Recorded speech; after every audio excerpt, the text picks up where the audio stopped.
débutons à présent la table ronde sur la création d'entreprise. Donc j'imagine que si vous êtes là cet après-midi, c'est que le sujet vous intéresse, c'est à espérer pour vous. On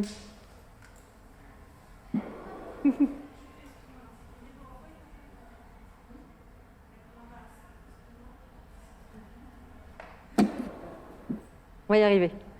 Patience.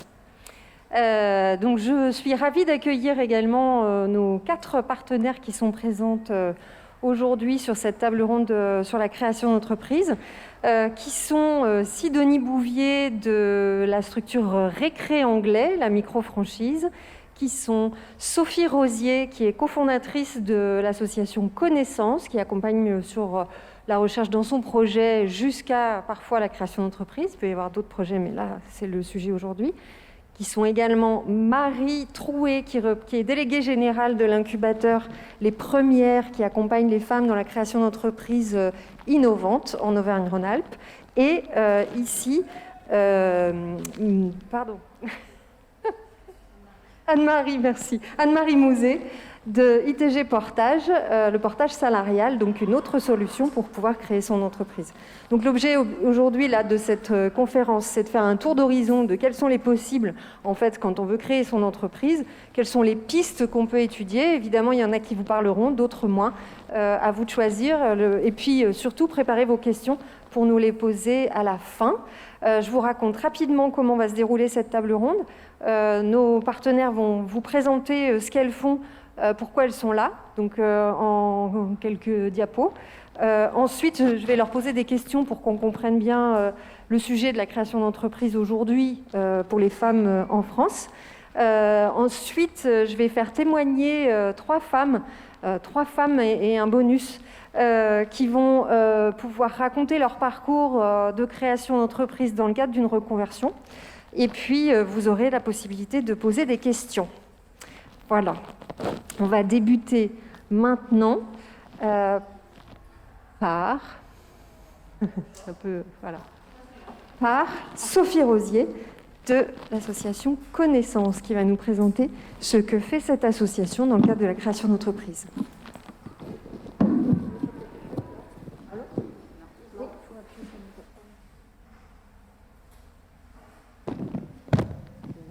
Merci. Bonjour. Alors, Connaissance, c'est une association qui a 8 ans maintenant et qui accompagne les personnes à trouver leur juste place dans leur vie professionnelle. Pour ce qui concerne la création d'entreprise, on a 2 parcours. Je reviens en avant. On a 2 parcours. On a un parcours qui s'appelle le parcours entreprendre, qui accompagne toute personne qui se pose la question d'entreprendre, qui a un projet, mais qui est encore dans le questionnement, ou qui a entrepris et qui souhaite valider son adéquation avec son projet, son adéquation en tant qu'entrepreneur. Nous accompagnons vraiment les personnes et on rentre par l'adéquation homme et projet. L'objectif de ce parcours, qui est constitué de 6 ateliers collectifs et de 5 entretiens de coaching individuels, l'objectif, c'est clairement de vérifier si oui ou pas j'y vais dans la dimension personnelle. On n'est pas sur ni le modèle économique, ni sur les structures juridiques, on reste sur la personne, ou d'affiner comment mettre un peu plus de son ADN dans son projet pour pouvoir le porter et le défendre dans toute occasion. C'est vraiment important. On est un entrepreneur en soi, et c'est un peu de soi qu'on donne dans son développement d'activité. Le deuxième parcours pour l'entrepreneuriat, c'est le parcours Boost. Ce parcours, il est destiné à tout dirigeant et tout entrepreneur qui a envie d'entretenir son énergie de créateur. Un entrepreneur peut tout faire. Il peut changer d'avis, il peut s'arrêter, recommencer, il peut se tromper. La seule chose qu'il ne peut pas faire, c'est baisser les bras. Et Boost, c'est vraiment le parcours des bras en l'air, en fait. C'est un parcours où on va s'appuyer sur le groupe en intelligence collective pour faire que cette énergie s'entretienne et se développe au fil du temps autour du projet. Alors, normalement, Virginie devait intervenir comme témoin. Elle a appris ce matin qu'elle était suspecte Covid. Donc, elle nous a envoyé un petit SMS à 11h30. Ça tombe comme ça, donc on va se débrouiller toutes les deux très bien. Ça sera super. Et puis voilà, je n'ai pas d'autres slides. Voilà, on a le stand en bas. Voilà. Merci Marie, Sophie. c'est vous. Et Marie va prendre le relais. Alors, qui on est? Déjà, je me présente, je suis Marie Trouet, je suis la directrice donc, de l'incubateur Les Premières Auvergne-Rhône-Alpes. On est un incubateur qui a été créé en 2011 sur Lyon, mais on existe en France et à l'étranger depuis 2005. L'idée à l'époque, c'était vraiment de se dire il y a trop peu de femmes qui créent des entreprises, à peine 30%. Et si on enlève tout ce qui est auto-entrepreneur, j'allais dire, le taux tombe encore plus bas. Mais dans les incubateurs, on n'en trouve pas du tout, parce que souvent, on conjuguait l'innovation uniquement en innovation technologique, et on ne tenait pas compte de l'innovation sociale, sociétale, l'innovation de service. Donc, nos objectifs, on a plusieurs incubateurs donc, en France et à l'étranger et outre-mer, c'est vraiment de favoriser et accélérer donc, la mixité dans la création d'entreprises et puis d'avoir une innovation, excusez-moi, j'ai mon masque qui descend, c'est pas très pratique, ouverte sur tous les secteurs. Dans l'incubateur, j'allais dire, tous les secteurs d'activité sont représentés. Et puis, comme je vous l'ai dit, c'est de démultiplier, c'est d'être présent sur tout le territoire. Tout à l'heure, j'ai vu quelqu'un qui avait rencontré une personne donc, sur Paris, qui déménage sur Lyon. Il y a un incubateur sur Lyon. Il en est de même, nous, en représentation régionale. J'ai reçu, la personne est présente dans la salle. On a une antenne sur Grenoble, puisqu'on a un partenariat avec Grenoble École de Management, où on a créé un incubateur qui s'appelle aussi, sur Grenoble, J'aime les premières. Donc notre objectif, c'est d'avoir une représentation territoriale sur toute Auvergne-Rhône-Alpes. Alors, pourquoi on a envie d'accompagner les femmes à créer des entreprises? On aime bien cette phrase de Steve Jobs. Et je pense que quelle que soit la création, quelle que soit la reconversion que vous souhaitez faire, puisque c'est quand même l'objet de ce salon, on aime bien dire que si vous ne travaillez pas pour vos rêves, quelqu'un vous embauchera pour travailler pour les siens. Donc, je pense, pensez toujours quand vous allez créer votre entreprise, c'est qu'il faudra travailler pour votre propre rêve. Souvent, j'entends parler quand quelqu'un veut créer quelque chose, c'est qu'il a envie de donner du sens dans sa vie. Et donc, donner du sens, avoir des rêves, faites-les pour vous au lieu de le faire pour les autres. On dit que les femmes sont 69% à privilégier l'entrepreneuriat plutôt que le salariat, mais seulement 18% des femmes passent à l'acte. Donc, qui d'entre vous, là, dans l'Assemblée, a envie de créer une entreprise? Bravo, mesdames. C'est quand même pratiquement la majorité de la salle. Pensez qu'à un moment donné, justement, vous allez travailler pour vos rêves. Alors, comment aider les femmes à entreprendre? Il y a bien sûr toute cette partie technique que l'on va apprendre, la construction de votre entreprise. Souvent on me dit je ne sais pas comment déposer des statuts, je ne sais pas comment trouver le financement. Voilà, c'est toute cette partie-là, tout en sachant que les statuts, c'est certainement la dernière chose à disposer. Commencez d'abord à faire votre business model, à savoir si l'objet de votre création a un marché. Et là, à ce moment-là, vous pourrez penser et songer, une fois que vous aurez testé votre projet, à déposer vos statuts. Mais il y a toute une combinaison.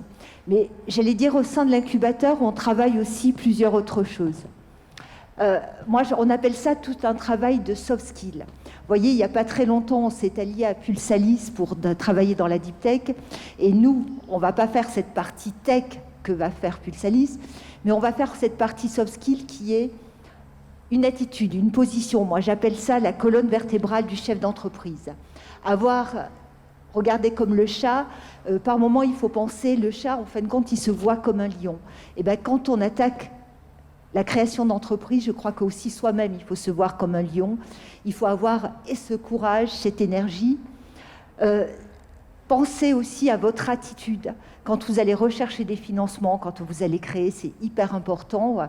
Et puis, votre langage, et excusez-moi, moi, le langage de mon corps avec le masque, c'est pas si évident que ça, c'est que l'attitude, la position que vous allez avoir face à n'importe quel interlocuteur quand vous allez créer, c'est ce qui va déterminer, ce qui va lui donner, c'est votre énergie, et ce qui va aussi déterminer les aides que vous allez pouvoir avoir pour votre création d'entreprise. J'essaie d'aller plus vite, Vinciane, avant que tu ne m'arrêtes. On a un parcours qui est en 4 phases. Alors, comme vous voyez, il y a des mots qu'on emploie peut-être dans plusieurs incubateurs et dans plusieurs accompagnements. Nous-mêmes, nous avons une partie start qui est cette partie « Est-ce que j'ai envie de devenir entrepreneur ?» C'est un go-no-go personnel. Mais au-delà de ce go-no-go personnel, c'est se dire quelles sont les briques dont j'aurai besoin. Je vais déterminer moi-même quelles sont mes forces. On n'est pas obligé d'avoir à 100% toutes les consonantes pour pouvoir créer, mais quelles sont les personnes ou les compétences dont je vais avoir besoin pour créer. C'est notre start. Le Go, c'est toute la création d'entreprise jusqu'au dépôt des statuts. C'est vraiment le développement de son idée et la rencontre de son marché. Alors, je ne vais plus employer le terme boost, je viens de l'entendre tout à l'heure, mais je pense que, quelles que soient les personnes qui ont envie de vous accompagner, et s'il y a un message à vous donner, que vous alliez, que dans votre création d'entreprise, n'y allez pas seul. Faites-vous accompagner. Rencontrez les structures, et je pense que c'est important, il y en a une qui vous correspond, et à ce moment-là, soyez accompagnés parce que tout le réseau, le relationnel, l'expérience des autres va vous être profitable. Alors moi, aujourd'hui, je ne vais plus l'appeler Boost et École des ventes. École des ventes, on a voulu faire un parcours commercial parce que souvent, c'est une faiblesse dans sa création d'entreprise. Comme je vous l'ai dit, il faut rencontrer son marché. Je vais l'appeler Fly. Ce Fly, ça va être vraiment pour prendre votre envol, à la fois au niveau du développement de vos ventes, de vos recherches de financement. Et puis, bien sûr, quand on crée une entreprise, en général, c'est pour en vivre. Sinon, on crée une association. Mais quoi qu'il en soit, même quand vous avez créé, vous n'avez pas fait le plus dur du parcours, et vous avez encore toute une partie qui est certainement pas la plus facile, mais qui est la plus dynamisante. C'est vraiment vous lancer sur le marché et développer vos ventes et vivre de votre entreprise. Alors, je vais aller rapidement sur celle-là. J'en ai sauté une autre. Comment on fait, bien sûr, un accompagnement individuel. À la fois, vous avez une chargée ou un chargé d'accompagnement qui vous suit, et puis un nombre d'ateliers et de workshops qui sont faits en collectif, parce qu'on croit vraiment à 4 choses au sein de l'incubateur. C'est qu'il faut activer son réseau. Activer son réseau, c'est hyper important. C'est ce qui va vous permettre, lorsque vous aurez des difficultés, mais même lorsque vous aurez des succès, c'est d'être entouré. Être avec des pairs, c'est important. Devenir la bosse. Je vous l'ai expliqué tout à l'heure, je pense que c'est cette position de chef d'entreprise. Nous, on aime bien dire, on ne naît pas chef d'entreprise, on le devient. Être ambitieux. Il faut être ambitieux dans ses projets. Pas se dire, je vais faire une petite entreprise, j'aurai un petit projet. Le mot « petit », je pense qu'il faut que vous le gommiez de votre esprit. Il faut être ambitieux dans ces projets. Et puis, être positif, parce que, j'allais dire, c'est pas un long fleuve tranquille, mais tous les matins, j'allais dire, c'est se dire, je positive par rapport à ça.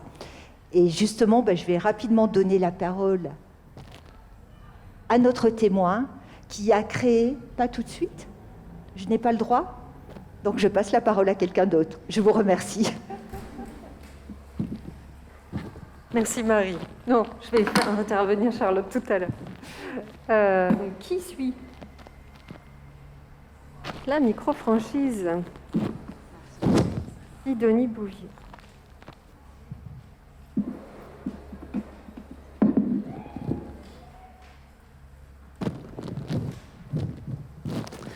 Bonjour, Sidonie Bouvier, je suis la fondatrice de Récré Anglais et moi je vais vous parler de la micro-franchise pour une reconversion en toute sécurité. Alors, la micro-franchise, c'est un peu atypique, c'est entre la franchise et la licence de marque et donc c'est ce dont je vais vous parler aujourd'hui. Donc Récré Anglais, l'anglais en sa maison, c'est une micro-franchise qui a été créée pour la première il y a 10 ans, qui propose de l'anglais en s'amusant aux 3-11 ans pour le goûter et la pause déjeuner. Je pense que toutes, en tant que femmes, nous rêvons de trouver un équilibre de vie, de reprendre le contrôle de notre vie, donner du sens à notre vie, travailler à notre rythme, consacrer plus de temps à sa vie personnelle, à sa propre famille, avoir une vie professionnelle riche et épanouissante. Alors, je pense que c'est hyper important d'en avoir conscience, mais c'est possible. C'est possible quand on le veut. Et on peut créer sa propre activité. Alors, la micro-franchise peut être une des solutions pour le faire de façon rationnelle et sensée. et pouvoir se lancer en toute sécurité. En tout cas, c'est un projet qui est clé en main et qui a fait ses preuves et qui peut nous permettre aussi de se lancer. Pour ma part, il y a 10 ans de cela, à peu près, j'étais une jeune maman, j'avais 2 enfants, 34 ans. J'ai fait des études de commerce. J'ai travaillé pendant 10 ans dans une entreprise. Je ne m'épanouissais pas forcément. Mon travail n'avait plus trop de sens. Je n'étais pas trop passionnée par ce que je faisais. En tout cas, mes priorités avaient évolué, tout simplement parce que j'avais eu 2 enfants. Et qu'on sait qu'en tant que femme, nos priorités peuvent évoluer tout au long de notre vie. Mais j'avais besoin de reprendre le contrôle de ma vie. Mais comment? J'avais vraiment besoin de redonner du sens, j'avais besoin de gagner en autonomie, j'avais besoin de travailler à mon rythme. Ça, c'était une évidence. En tout cas, en tant que maman, c'était pour moi une évidence. Et je pense qu'en tant qu'entrepreneur, même s'il y a des risques, même si parfois c'est difficile, même si parfois ça peut être compliqué, ça fait partie de notre luxe. On sait qu'on va pouvoir gagner en autonomie, travailler à son rythme. Ça ne veut pas dire travailler moi, mais en tout cas travailler à son rythme. En tout cas, j'avais vraiment besoin de trouver un projet qui me permette de m'épanouir, qui me permette de remettre l'humain au cœur de ma vie, et puis surtout, avant tout, profiter de ma vie et de mes enfants. Et ça, pour moi, c'était prioritaire. Donc je me suis écoutée, et j'ai osé, donc je vous souhaite à toutes, en tout cas, d'avoir ce courage-là, mais c'est pas si compliqué que ça. En tout cas, le jeu en vaut vraiment la chandelle. Et donc, j'ai décidé de créer ma propre activité. Donc, pour ça, j'ai forcément fait des choses qui étaient hyper importantes pour pouvoir sécuriser ce projet-là. J'ai fait, bien entendu, un bilan de compétences. J'ai repris mes études. J'ai fait un master en sciences du langage. J'étais anglophone, mais je n'étais pas du tout une spécialiste de l'enseignement. J'ai fait des études de marché parce que ça paraît indispensable. En tout cas, on ne se lance pas dans le courbouillon sans avoir analysé, en tout cas, le marché. Et puis, j'ai réfléchi à la définition de mon projet. J'étais consciente de mes envies. Je savais que j'avais envie, notamment pour ma part, de transmettre l'anglais aux enfants. Je connaissais les besoins du marché, puisque j'avais fait des études de marché. Et j'avais envie de proposer un projet qui me ressemble. Alors, en effet, on peut travailler en tant que salarié pour d'autres projets, mais moi, j'avais besoin de mon projet et de me réaliser. J'ai écrit les grandes lignes de ce projet-là, et je pense qu'on a toutes besoin d'écrire les grandes lignes de son projet. Donc, pour ma part, je savais que j'avais besoin de définir une méthodologie qui soit adaptée aux enfants, qui leur permettent d'apprendre naturellement l'anglais, en s'amusant notamment. C'est ce qui était mon cas, puisque moi j'ai appris l'anglais naturellement quand j'étais enfant, avec des cours qui plaisent vraiment aux enfants, et un concept aussi qui répondent aux besoins des parents. Et puis la dernière des choses qui est non négligeable, c'était le business model. C'est-à-dire que c'est bien beau d'avoir un rêve, c'est bien beau d'avoir un projet, il faut aussi être face à la réalité. Ma réalité, c'était que j'étais une jeune maman, j'avais besoin de gagner ma vie aussi. Et certes, j'avais besoin d'un projet épanouissant, mais j'avais besoin aussi d'un projet qui me permette de vivre. Et donc, j'ai mis en place un business model qui m'a permis d'allier aussi toutes mes vies. Donc, je vous ai dit que j'étais une jeune maman, j'avais besoin d'aménager mon temps du travail, j'avais besoin de vivre de mon activité, de gagner une rémunération motivante. Et donc, j'ai mis en place un business model qui, aujourd'hui, moi, me permet, et nous permet dans le réseau, puisqu'aujourd'hui, nous sommes plus de 65 mini-schools récré anglais, qui nous permet de vivre de cette activité en ayant une rémunération fixe mensualisée sur 12 mois. Mais en tout cas, il me fallait tenir compte de ces 3 paramètres pour lancer mon projet.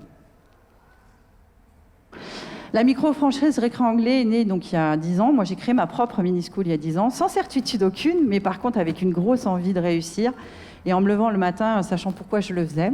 En 2014, victime, ou en tout cas grâce au succès de ma première mini-school, j'ai 2 de mes amis qui m'ont rejoint, qui étaient bilingues anglais, et qui m'ont dit « Mais si tu es capable de le faire, peut-être que tu pourrais nous expliquer comment faire, peut-être que tu pourrais nous partager ton savoir-faire, tes supports. » Et donc c'est comme ça qu'en 2014, j'ai eu mes 2 premières licences de marque, mes 2 premières mini-schools.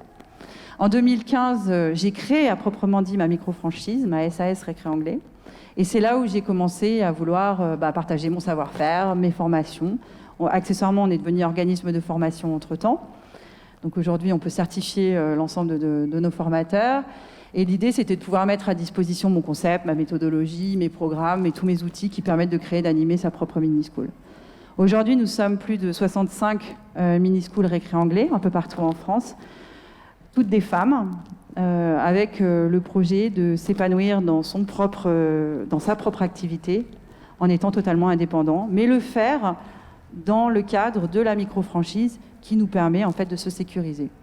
Alors, récré anglais, c'est une micro-franchise. Qu'est-ce que la micro-franchise ? La micro-franchise récré anglais, notamment, C'est très proche de la franchise parce qu'elle va vous permettre de vous assurer, de vous sécuriser sur pas mal dans pas mal de domaines, vous former, vous permettre d'être accompagné dans votre projet. Mais notre licence, notre micro-franchise Récré Anglais va vous permettre de limiter surtout les risques financiers. C'est-à-dire que vous n'allez pas devoir investir des 1000 et des 100 dans ces projets-là. Et je pense que pour se lancer, c'est toujours rassurant. Bien entendu, on en a déjà parlé, mais ça vous permet de gagner une rémunération motivante, et ce, dès le lancement d'activité, parce qu'on a un business model qui nous le permet, de se lancer sereinement et de travailler à son rythme, de bénéficier des vacances, j'en ai parlé tout à l'heure, de trouver un équilibre dans sa vie, et de pouvoir s'appuyer sur un concept qui a fait ses épreuves. Et ça, c'est forcément ce qui est rassurant dans ce type de projet-là. Et de bénéficier, bien entendu, de la notoriété, de la visibilité, de l'image de marque d'un projet qui fonctionne.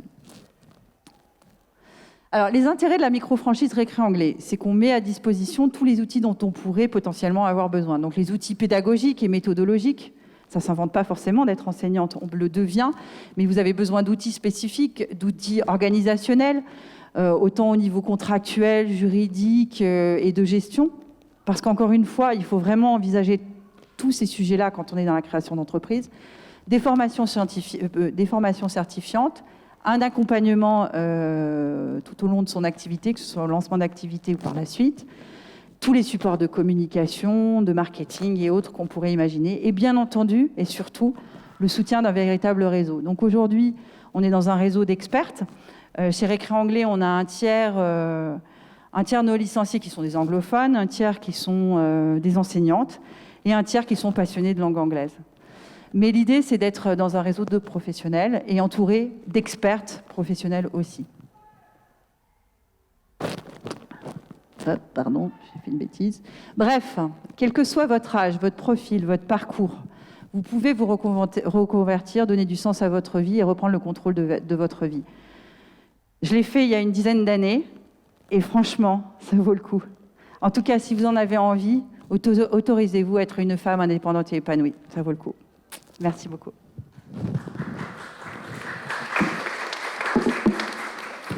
Merci Sidonie. Et donc, Anne-Marie Mouzet va nous présenter ITG Portage. Bonjour à toutes. Alors, je suis Anne-Marie Mouzet, je suis la responsable de l'agence ITG Portage Salarial à Lyon et dans toute la région Rhône-Alpes. J'accompagne en fait les porteuses et les porteurs de projets, effectivement, qui souhaitent travailler, développer leur activité et développer leur projet, mais tout en ayant un statut sécurisé et donc tout en ayant tout en étant en contrat de travail. Alors, ITG, qui sommes-nous? ITG est la plus grosse structure de portage salarial en France, puisqu'on accompagne 4000 consultants dans toute la France. Nous sommes représentés, nous avons des agences sur tout le territoire national. Nous avons travaillé depuis 24 ans avec un peu plus de 20 000 entreprises qui nous envoient régulièrement des offres de mission parce que voilà, elles souhaitent travailler avec des consultants qui sont en portage salarial. Nous avons fait l'an dernier un chiffre d'affaires d'un peu plus de 140 millions d'euros. Et puis nous avons une fondation avec 2 chercheurs qui travaillent sur toutes ces nouvelles formes d'emploi que l'on connaît. Le portage salarial en est une, mais il y en a d'autres. Et c'est une façon effectivement de travailler autrement, de travailler à son rythme. Ça a été dit par mes collègues, effectivement, de pouvoir allier la sérénité, la liberté, la sécurité et de pouvoir se développer à son rythme. Alors, le portage salarial, c'est l'alliance entre la liberté et la sécurité. Alors, pourquoi la liberté? Parce qu'en fait, vous fonctionnez comme des indépendants. Vous avez une expertise. De votre expertise, vous allez développer une offre de service que vous allez pouvoir proposer à des organisations, des entreprises, des associations, des collectivités locales. Vous allez effectivement proposer votre offre de service, vous allez négocier vos tarifs, vous allez négocier le cadre de votre intervention, la durée de la mission, etc., etc. Donc là, vous fonctionnez vraiment comme des indépendants et vous êtes totalement libre de votre tarification, de votre offre de service.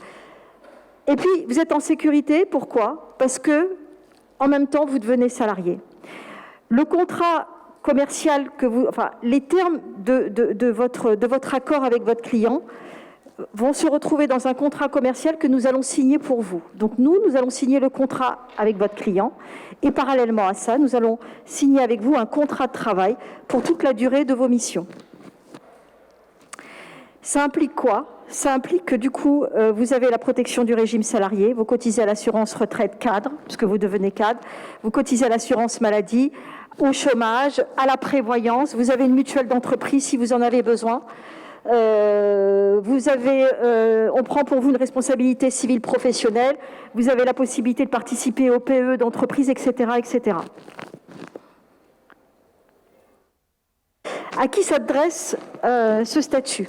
Ce statut s'adresse à des freelances, à des gens qui veulent travailler effectivement en toute indépendance, à des cadres en reconversion professionnelle, vous avez un nouveau projet, à des demandeurs d'emploi, à des pré-retraités. J'ai pas mal de consultants qui sont en pré-retraite ou qui sont déjà à la retraite, mais qui travaillent ponctuellement encore avec des clients, à des jeunes diplômés aussi. Le portage salarial est un statut qui est compatible avec l'essentiel des métiers. Les métiers qui ne rentrent pas en portage salarial sont tous les métiers qui sont réglementés, avocats, médecins, architectes. Les métiers service à la personne, dans le domaine du service à la personne, les intermittents du spectacle et tout l'artisanat. D'accord ? On est plus sur des prestations de services, de conseils, de formation, d'audit, voilà, d'accompagnement de ses clients dans différentes branches. Pour quel type de clients ? Entreprise, je l'ai dit tout à l'heure, je pense, entreprise, association, collectivité territoriale, peu de particuliers. On est en général, on travaille avec les organisations. Alors comment ça se passe? En fait, ça va être une relation tripartite entre vous, votre client et nous. Vous avez négocié avec votre client, nous allons établir le contrat commercial que nous signerons avec votre client. Vous aurez un contrat de travail, ce qui va permettre effectivement de pouvoir déclencher votre salaire et vous rembourser tous vos frais professionnels. Pour vous, c'est un gain de temps, puisque nous nous occupons de tout l'administratif, c'est nous qui envoyons la facture à vos clients, c'est nous qui faisons le recouvrement. Vous avez un salaire tous les mois, vous avez un compte d'activité qui vous est propre, sur lequel vous allez déclarer vos jours de prestation et vous avez immédiatement votre salaire. Vous avez la possibilité. Nous avons des offres de mission qui nous sont envoyées par les entreprises. Elles sont à votre disposition. C'est à vous directement de contacter le client et de faire votre négociation. Et puis nous avons des formations ITG. C'est pas seulement une entreprise qui va s'occuper de votre administratif. C'est aussi une entreprise qui a tout un parcours de formation pour vous aider à développer votre activité. Et ce parcours de formation, quand vous êtes consultante chez ITG, est pris en charge par ITG. Donc, à chaque étape de votre développement, on vous aide à passer l'étape suivante et on vous aide à vous développer encore plus. Et puis, vous n'êtes pas seul parce que vous rentrez dans une communauté de consultants avec un réseau très important. Je l'ai dit, avec des formations, nous avons pas mal d'événements que nous faisons régulièrement. On essaie de faire en sorte que les consultants puissent se rencontrer, puissent se retrouver. Si vous avez besoin de rentrer, de travailler avec une entreprise que vous allez cibler, eh ben, je regarderai effectivement si nous avons déjà eu des accords avec eux, si nous avons déjà travaillé avec eux, si nous sommes identifiés. Ça peut vous permettre, vous aussi, de faciliter votre approche. Pour vos clients, il est très intéressant de passer par un consultant en portage salarial parce que c'est une sécurité juridique maximale. Voilà. Vous êtes salarié déjà, vous avez un statut de salarié. Ils n'ont pas besoin effectivement de vérifier que vous êtes à jour de vos cotisations, etc. Et puis surtout, ils n'ont pas de risque de requalification en CDI en travaillant avec quelqu'un qui est déjà salarié. Alors que quelqu'un qui est indépendant, effectivement, il peut y avoir ce risque de requalification s'il y a un lien de subordination financier. Je m'entends si effectivement vous avez un monoclient ou un client qui fait l'essentiel de votre chiffre d'affaires. Pour une entreprise, c'est très simple. Elle fait appel à une expertise, à quelqu'un qui a la connaissance, qui a l'expertise, mais qui a aussi un recul et qui a un regard très intéressant sur son activité. Et puis une souplesse, vous intervenez en mode projet, vous intervenez par rapport à un besoin que votre client vous aura confié. Et puis quand c'est terminé, ben vous repartez. Donc pour les entreprises, c'est vraiment très intéressant.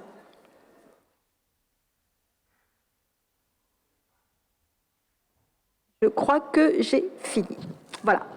Merci. Merci pour votre écoute. Merci Anne-Marie. Donc vous avez eu des chiffres sur l'entrepreneuriat des femmes par l'incubateur, les premières. Vous avez eu la piste de la micro-franchise, vous avez là la piste du portage salarial, de comment on fait pour construire son projet avec connaissance. Vous avez un petit tour d'horizon là. Et on va continuer à explorer ça. Avec mes lunettes. Sophie Rosier, quel est le signal d'alerte qui permette d'indiquer à une personne qu'elle a un besoin de changement dans sa vie professionnelle? Quel est le petit truc qu'il faut écouter? Prendre un micro. Ah oui, oui c'est mieux. Ouais. Le petit truc à écouter, je crois qu'il dépend de chaque personne. Hein. Je crois que le matin, quand on se lève et qu'on se dit les chaussures pèsent très lourd et qu'on n'a pas envie d'y aller et qu'on a encore moins envie d'y retourner, ça devient un gros truc. Voilà, je crois que il y a quelque chose de l'ordre de l'indicateur envie ou l'indicateur plaisir. Plaisir, c'est le luxe, mais c'est aussi important. Mais l'indicateur envie, à mon avis, est clé pour se dire, tiens, je re-questionne les choses. Ça ne veut pas dire que si on re-questionne les choses, on met tout en vrac et on change tout du jour au lendemain. C'est qu'on se met en route sur un chemin de réflexion et de voir comment on va pouvoir avancer dessus. Mais la zone d'effort, ça n'a qu'un temps. Et comment on sait que le projet qu'on est en train de construire, il est viable? Parce qu'on peut avoir plein d'idées, on peut avoir plein de pistes, ou alors avoir une idée bien claire, mais est-ce que c'est viable? Est-ce qu'il y a un marché? Est-ce que c'est vraiment pour moi? Est-ce que je vais savoir le faire? Tout ça, comment on fait pour évaluer ça, en fait? Alors, il y a plusieurs dimensions.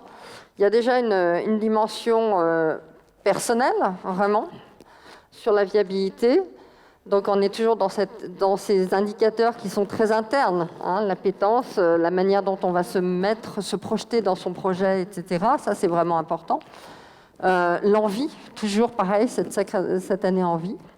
Et puis après, il y a toute la dimension qui est beaucoup plus externe, qui est en lien avec son projet, l'étude de marché, qu'a fait très justement ma voisine de gauche, dont je n'ai pas le nom par cœur, mais voilà, après, quand on se met à partir sur un projet, il va falloir commencer à le dessiner et à étudier effectivement son marché, à étudier son modèle économique, les structures dans lesquelles on peut le faire soit seul, soit accompagné, soit en partage, soit autre. Ça devient vraiment une dimension qui est beaucoup plus opérationnelle, dont on ne s'occupe pas chez Connaissance, je le précise bien, nous on s'occupe vraiment chez Connaissance de la personne en lien avec son projet. Mais il faut vraiment y aller sur ces questions qui sont clés. Et de se dire, la famille aussi, c'est un énorme indicateur, l'entourage. Est-ce que l'entourage est avec? Partir sans entourage ou contre l'entourage, c'est chaud. Hein.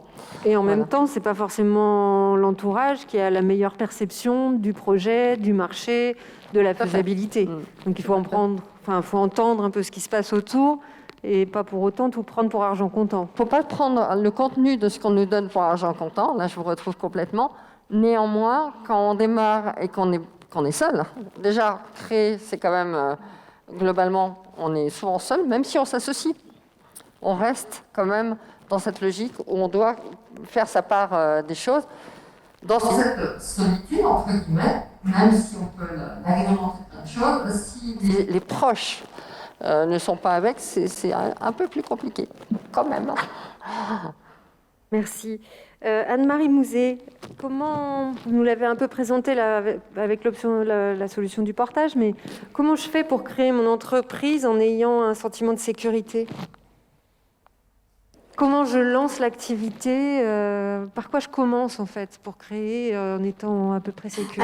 Alors effectivement, on va partir de nos expertises, on va partir de nos compétences et se poser déjà aussi la question, mais qu'est-ce qu'on aime faire ? Qu'est-ce qui fait que je suis je suis heureuse, quelle est l'activité qui me fait plaisir, qu'est-ce que j'aime faire réellement, et effectivement partir de cette expertise-là et de se dire voilà, à partir de ça, je peux peut-être monter une offre de service, et en ça effectivement il faut vous faire accompagner aussi. Il faut vous faire accompagner par des structures comme celles qui vous ont été présentées, mais c'est important de ne pas le faire seul. Vraiment, c'est important de partager, c'est important de se questionner, c'est important aussi de se remettre en question, et surtout de se dire, mais ça vraiment j'aime le faire, et si j'aime le faire, je serai bonne. Donc on part de soi, oui. On part de son envie, oui. On voit quelle est la faisabilité, et après on échange avec en étant accompagné pour voir si c'est viable et si on peut continuer à construire comme ça. Sidonie Bouvier, est-ce que tout le monde peut être prof d'anglais en mini-school ? Alors, non.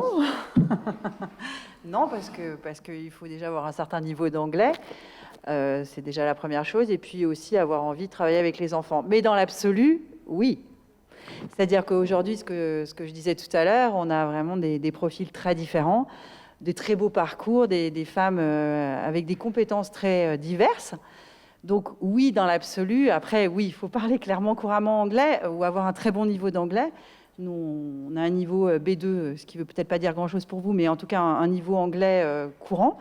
Mais dans l'absolu, toute femme qui pourrait avoir envie de le faire en ayant ce niveau d'anglais, bien entendu. En tout cas, on est là pour les accompagner et on est là pour les aider à pouvoir le faire.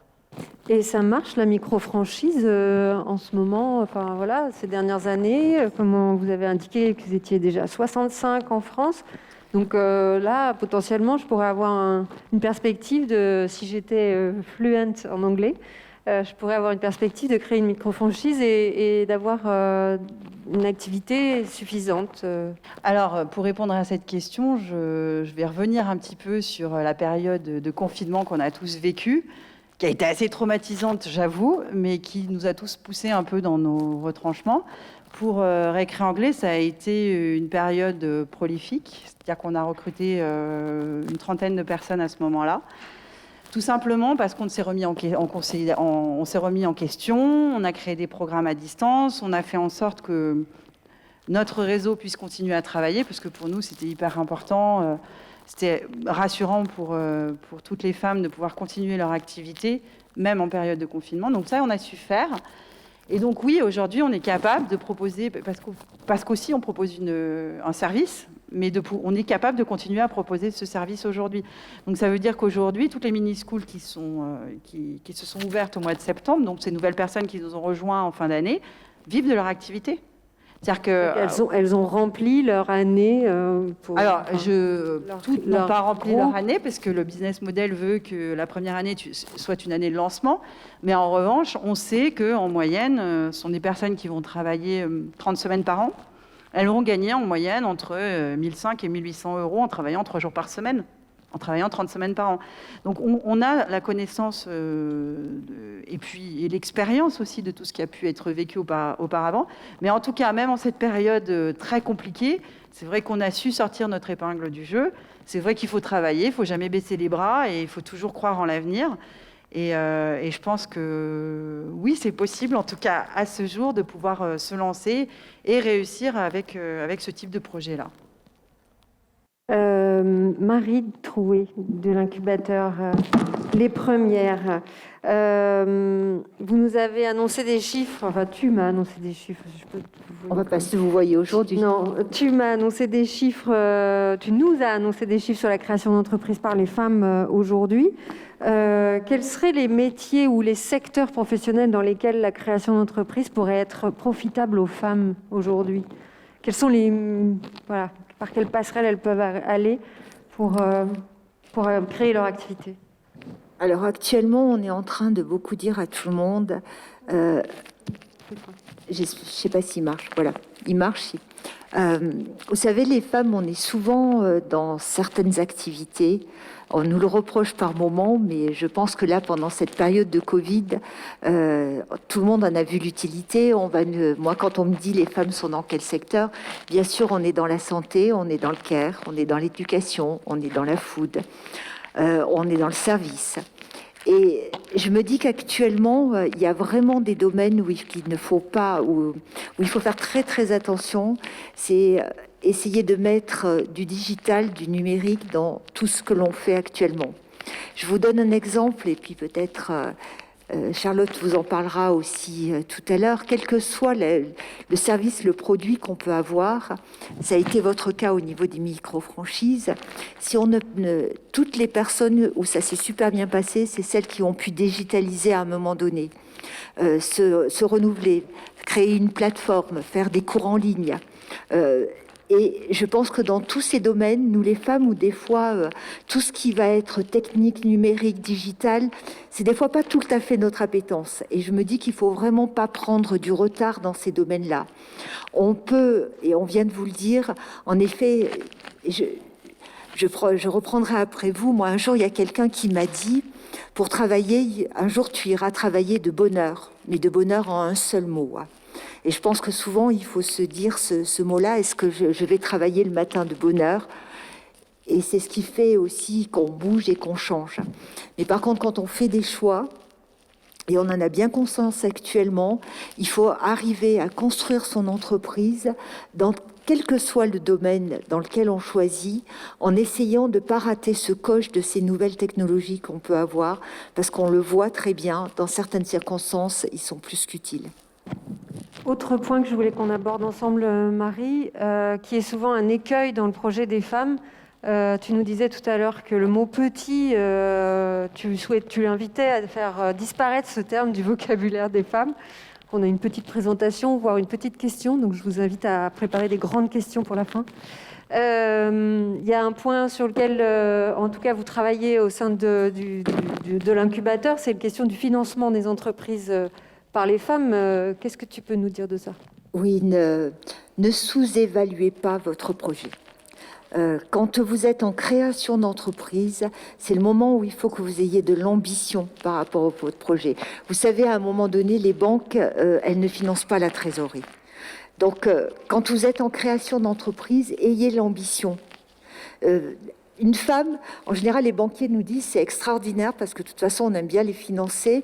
Elles remboursent toujours, j'allais dire. Elles sont tellement raisonnables dans ce qu'elles demandent et elles vont répondre aux attentes et toujours rembourser. Quand vous créez votre projet, ayez de l'ambition. Voilà. C'est le moment où vous êtes en capacité, vous savez, un business plan, c'est tout sauf pour le suivre. C'est un guide, c'est un conducteur que vous avez à ce moment-là. Vous pouvez annoncer, alors là, je me ferai peut-être taper sur les doigts par certains financeurs, mais quelque part, c'est le moment où vous pouvez faire rêver les autres et vous pouvez rêver vous-même. Ayez une ambition à ce moment-là et ayez de l'ambition de ce que vous voudriez avoir. Donc là, il faut avoir déjà travaillé son syndrome de l'impostrice qui fait qu'on n'ose même pas rêver soi-même, ou alors on va se rendre compte que les gens vont se rendre compte qu'en fait, on ne sait pas vraiment ce qu'on va faire. Mais en fait, tout le monde sait qu'on ne sait pas ce qu'on va faire quand on fait une entreprise. Hein.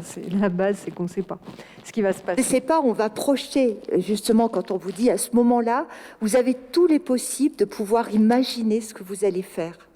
Donc, à ce moment-là, et puis... vous n'êtes pas à l'abri de plusieurs personnes qui puissent vous suivre. Mais je reviens surtout sur le financement. N'ayez pas peur. Actuellement, il y a énormément de financements qui sont possibles. Des financements de la région, des financements de la BPI au lancement, à l'innovation. Donc, sachez vous entourer, allez voir des spécialistes. Ou aller à la Funding Week qui a lieu la semaine prochaine. Allez à la Funding Week aussi, qui n'a pas lieu la semaine prochaine, mais la semaine d'après, sinon je tremblerai encore pour la semaine prochaine. Ça a lieu le 13, 14 et 15. On a eu l'idée à l'incubateur, c'est de réunir tous les acteurs du financement, du prêt bancaire jusqu'à la levée de fonds. Pourquoi pas être le futur acteur du CAC 40? Il faut toujours rêver haut et grand. Actrice. Mais actrice. Je connais Vinciane depuis quelque temps. Chaque fois que je me trompe et que je féminise pas quelque chose, j'ai une petite voix et c'est Vinciane qui me dit, elle me tape sur les doigts, Marie. Non, mais ça c'est important et je pense que c'est important aussi de féminiser les prénoms. Merci. Donc moi je vous invite, il n'y a que 50 places parce que période où on est, mais il va y avoir des liens qui vont être diffusés, donc vous pourrez suivre toutes les plénières du matin sur Zoom. Donc si vous en êtes à vous interroger sur comment financer votre entreprise, c'est le bon moment, il faut aller voir cet événement, ce sera pertinent pour vous. Anne-Marie Mouzet, j'ai une question. Est-ce que quand on a choisi un statut, par exemple, si je choisis demain d'être en portage salarial, est-ce que c'est une décision définitive et je serai obligée de faire ça tout le temps? Absolument pas. Le portage salarial, c'est un statut, on rentre dans ce statut, on peut en sortir très facilement. Le portage salarial, par rapport à tout ce qui a été dit, peut être un statut très intéressant pour tester son activité. On souhaite effectivement créer sa structure, créer un jour son entreprise.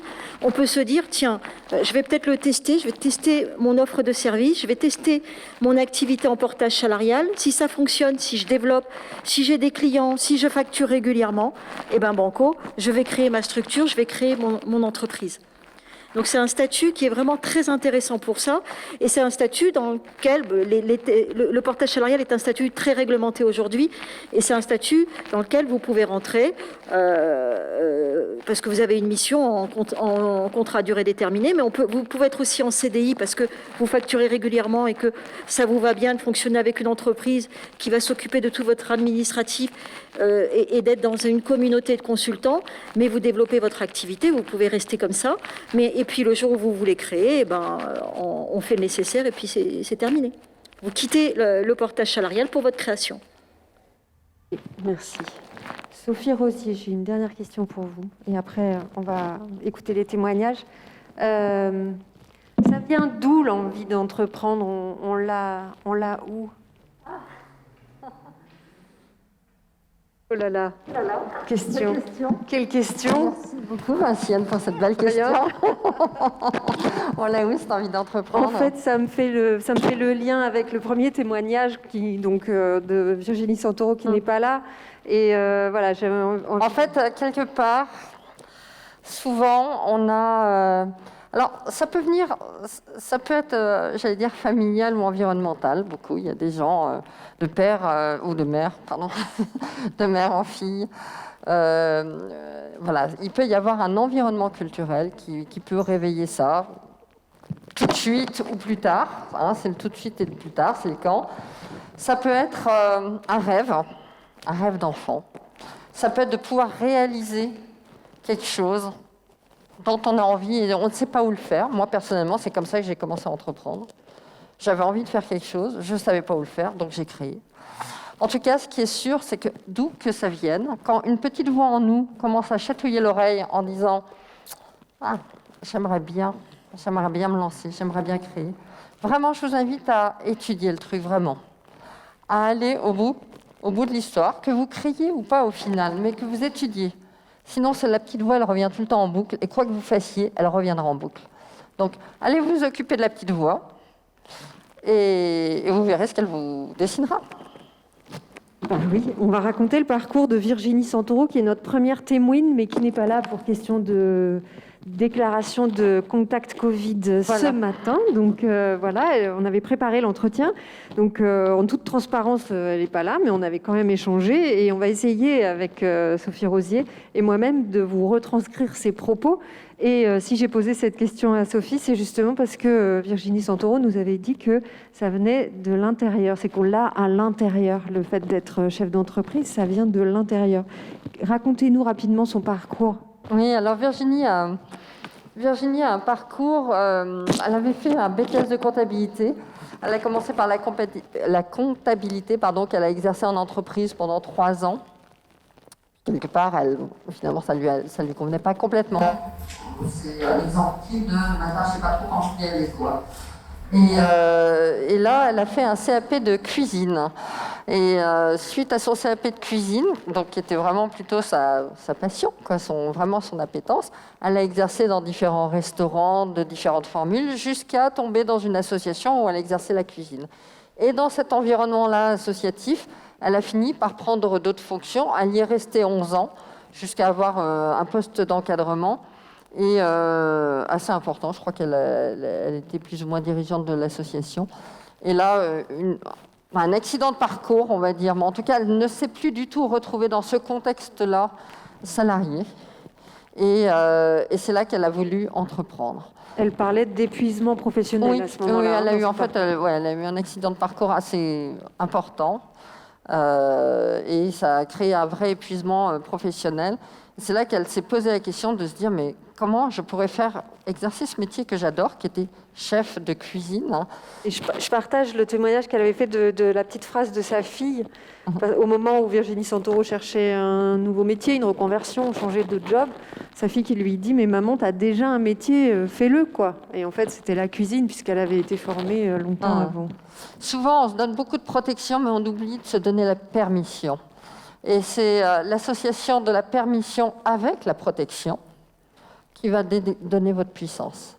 Il faut vraiment se donner ces permissions. Virginie s'est donné cette permission, elle est venue nous voir, et elle a fait le parcours à entreprendre dont je vous ai parlé tout à l'heure, qui lui a permis de prendre confiance vraiment en elle et dans sa stature d'entrepreneuse. Elle a vraiment pris, en faisant ce parcours, cette confiance-là. Et aujourd'hui, c'est super, quoi. Et qu'est-ce qu'elle fait aujourd'hui alors ? Alors aujourd'hui, elle est chef de cuisine à domicile. Donc elle a démarré son activité en se positionnant sur ce créneau-là, qui est d'aller faire des repas chez les gens. Alors juste pour la petite histoire, avant ça, elle s'était associée à quelqu'un qui devait faire du développement commercial et elle, la cuisine.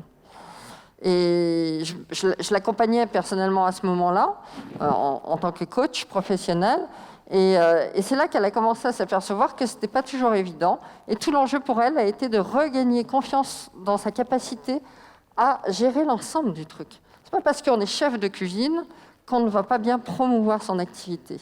Et en tout cas, on est souvent la meilleure personne pour pouvoir en parler et embarquer. Alors, vous avez écouté les témoignages autour, c'est juste édifiant, quoi. Et on en parle super bien de sa cuisine, voilà. J'ai juste envie de goûter quand elle en parle. Et aujourd'hui, en fait, il faut écouter le marché et s'adapter. C'est ce qu'on disait avec le Covid et tout.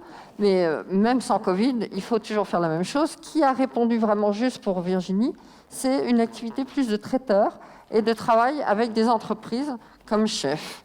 Et aujourd'hui, elle n'arrête pas. Elle a son carnet qui est pour plein. Des entreprises, des associations, en tout cas pour des groupes, et elle fait des choses sur mesure. Ouais, très bien. C'était très instructif cet entretien avec Virginie. Avec Virginie. Donc on peut l'applaudir quand même, même si elle n'est pas là. Merci. Je vais inviter, merci Sophie, je vais inviter Charlotte Petit à venir avec moi, à prendre un micro avec ou sans fil et à venir s'installer au milieu, s'il vous plaît. Merci d'être là, de bien vouloir venir témoigner de votre création d'entreprise en reconversion professionnelle. Qu'est-ce que vous faites aujourd'hui ? Il fonctionne. Il faut juste le coller sur le menton. Ok. Voilà. Et qu'est-ce que vous faites aujourd'hui ? Aujourd'hui, je vends du café. Donc en fait, j'ai créé une société qui s'appelle Café Naka et c'est un café innovant puisqu'il intègre un extrait de café vert à du café torréfié. Donc c'est le premier café détox. Et comment on intègre de l'innovation dans l'agroalimentaire ? C'est facile, c'est pas facile ? Alors, donc moi, avant, j'étais commerciale, j'ai fait une école de commerce et un jour, je me suis dit, bon, j'ai envie de créer ma société depuis un petit moment. Là, j'avais l'opportunité de travailler sur ce projet et ce que je voulais faire, c'était travailler sur un produit d'agroalimentaire, un produit de grande consommation, mais y apporter un bénéfice produit. Et donc, j'ai commencé à chercher un petit peu des idées. Au cours d'une conversation, je parlais du marché du café et je me suis rendu compte qu'il n'y avait pas beaucoup d'innovation sur ce marché, que c'était très standardisé. Depuis la capsule Nespresso, finalement, on voit finalement toujours les mêmes choses dans notre rayon, du café noir, doré, un petit peu de rouge. Et je me suis dit qu'il y avait sûrement quelque chose à faire sur ce produit-là. Donc j'ai creusé un petit peu et je me suis rendu compte que le café vert, le café qui n'est pas encore torréfié, est naturellement antioxydant, mais qui perd ses vertus à la torréfaction. Et donc là, je me suis dit, je tiens quelque chose. Il faut absolument qu'on arrive à conserver les vertus antioxydantes du grain de café vert dans le café torréfié qu'on va boire tous les jours. J'ai comparé un petit peu aussi avec le marché du thé, par exemple, où il y a énormément d'offres, détox, revitalisantes, enfin bon, tout ce qu'on veut. Et donc, j'ai commencé à travailler sur ce projet-là. Et vous avez fait de la recherche et développement, de la R&D, comme on dit, mais qu'on entend souvent parler de R&D par des hommes qui sont ingénieurs dans l'industrie, des trucs comme ça. Mais là, non, en fait, c'est aussi de la R&D, c'est aussi de l'innovation, mais portée dans le cadre d'un autre projet. Et comment on fait ça ? Alors, bien sûr, j'avais aucune formation en tant qu'ingénieur en agroalimentaire et donc j'ai commencé un petit peu à regarder sur Internet tout simplement comment on pouvait faire pour finalement mélanger ces deux cafés, ce café vert et ce café torréfié. Et je me suis rendu compte que le grain de café vert était très dur, donc on ne pouvait pas le moudre et le mélanger au grain de café noir moulu. Mais comment vous vous êtes rendu compte de ça ? C'était vraiment en lisant des informations sur Internet. Et il y avait un deuxième point compliqué, c'est qu'il faut faire infuser le grain de café vert pendant 8 heures dans un liquide, dans de l'eau, pour en retirer les propriétés donc de caféine, antioxydantes, etc. Donc le match des deux grains de café était assez compliqué. Et finalement, après, je me suis tournée vers des personnes de mon entourage qui ont pu m'aiguiller un petit peu dans mes recherches. Je suis de Grenoble originaire et j'ai un réseau sur Grenoble, donc je me suis dirigée finalement vers des entreprises à Grenoble pour discuter avec elles, savoir comment je pouvais faire. Donc dans un premier temps, auprès de l'entourage ou des gens facilement accessibles. Voilà, exactement. Finalement, quand on a un projet, il ne faut pas avoir peur d'en parler. Souvent, on peut se dire « mais si j'en parle, on va me piquer l'idée, etc. » On n'arrive pas à monter une entreprise seule, c'est aussi ce que les accompagnants disaient tout à l'heure. Il faut vraiment parler du projet, alors en parler aux bonnes personnes forcément, mais aller chercher de l'information un petit peu partout où on peut en trouver. Et après, accompagnement avec un labo, mais avant d'arriver dans les labos de recherche, etc., ou de faire les packaging, vous avez été accompagné par l'incubateur Les Premières. Voilà, et qu'est-ce que ça vous a apporté d'être accompagné à ce moment-là ? Alors, une fois en fait que j'ai trouvé la solution de comment faire finalement mon extrait de café vert, donc je m'étais déjà rapprochée de 2 entreprises en fait, un torréfacteur et une entreprise qui est spécialisée dans les extraits de produits végétaux. Mon projet se matérialisait un petit peu, je visualisais ce qu'il fallait faire, en tout cas au niveau technique. Mais par contre, je travaillais un petit peu dans mon coin sur mon business plan, mon business model, et je me disais, bon, finalement, c'est pas un petit projet. Donc, c'est un grand projet. Exactement. Et donc, il va falloir que je sois accompagnée par une structure, un incubateur. Je venais juste de m'installer sur Lyon, donc je connaissais très mal les structures d'accompagnement. J'ai un petit peu cherché et finalement, j'ai rencontré Marie à l'incubateur Les Premières.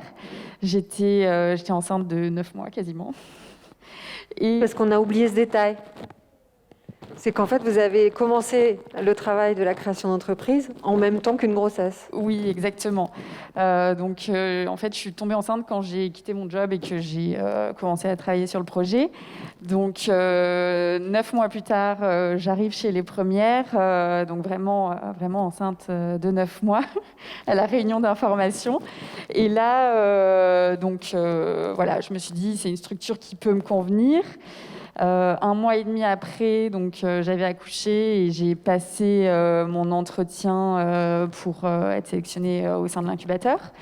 Et puis là, j'ai commencé le parcours en individuel et en collectif qui m'ont aidé à structurer mon business model et mon business plan.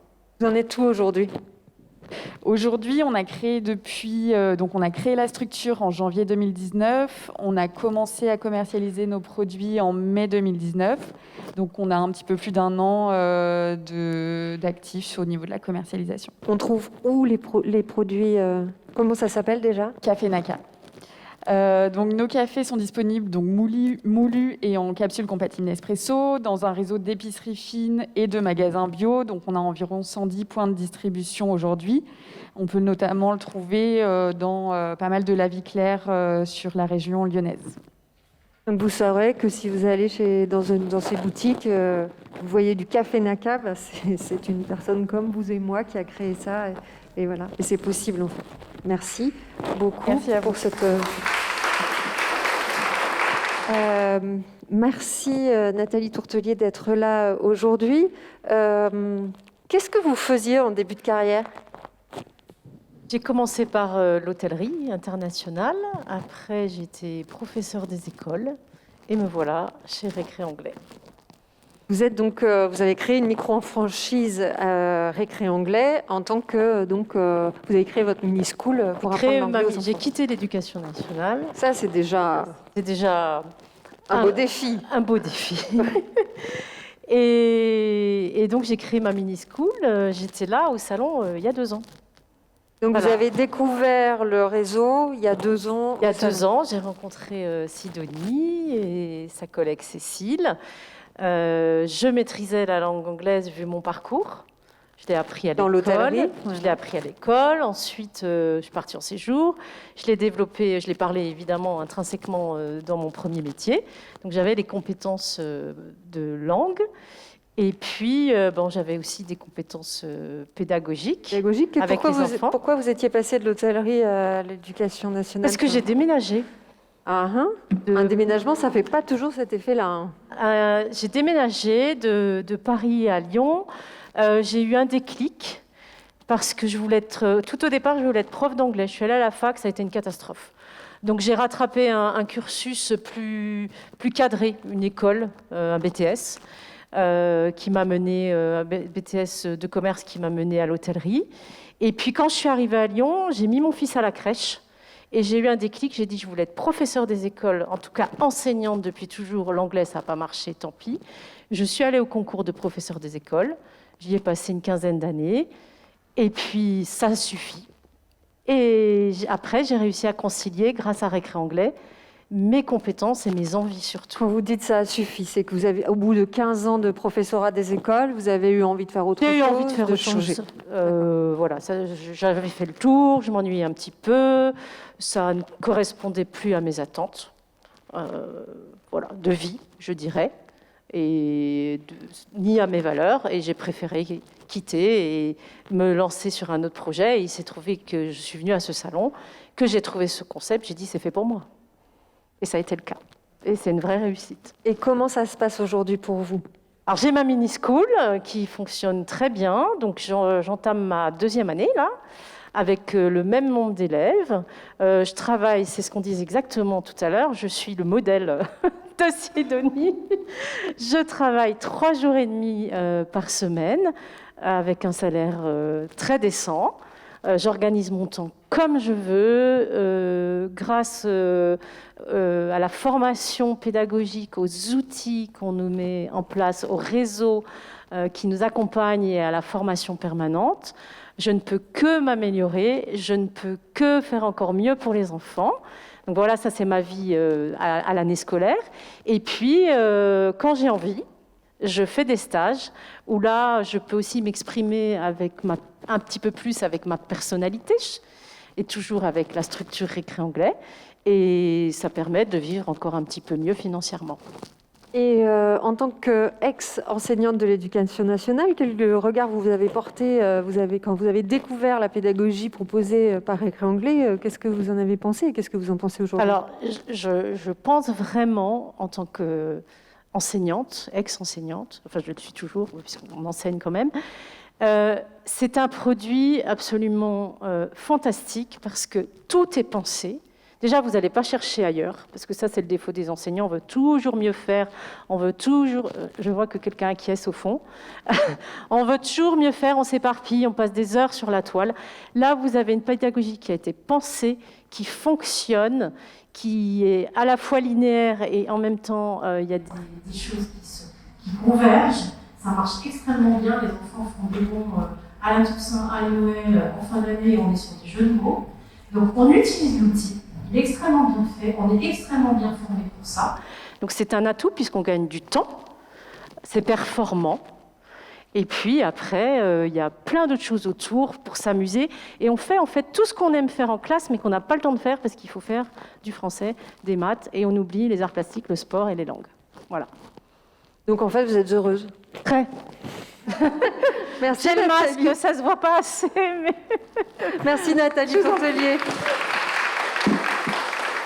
Et j'invite Isabelle Gaubourg à nous rejoindre. Isabelle Gaubourg, vous étiez DRH et vous êtes toujours DRH. Exactement. Mais vous avez fait une reconversion quand même. Tout à fait.